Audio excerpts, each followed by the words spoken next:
Hello sa lahat! Magandang araw.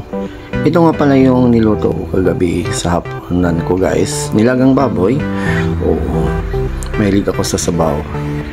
Nakapagluto ako nito kagabi guys kasi may nakita akong isang video sa isa sa ka-reels natin. Shout out sa iyo. O kaya nakapagluto ako ng nilagang baboy katulad ng niluto mo. Pero siguro mas masarap kung sa akin. No, joke lang.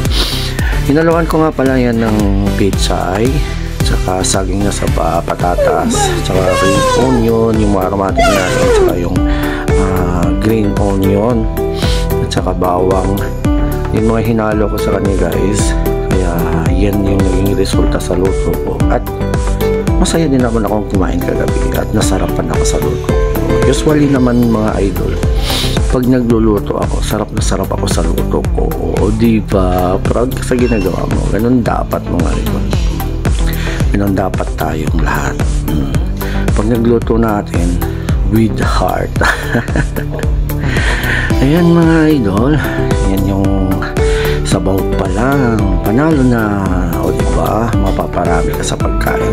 Yan pala yung preparation ko kagabi. Ayan, hiniwa ko muna lahat ng mga aromatic sangkap. Tapos, pinisa ko siya mga idol. Ayan. Minimikos-mikos ko muna yung mga aromatic natin.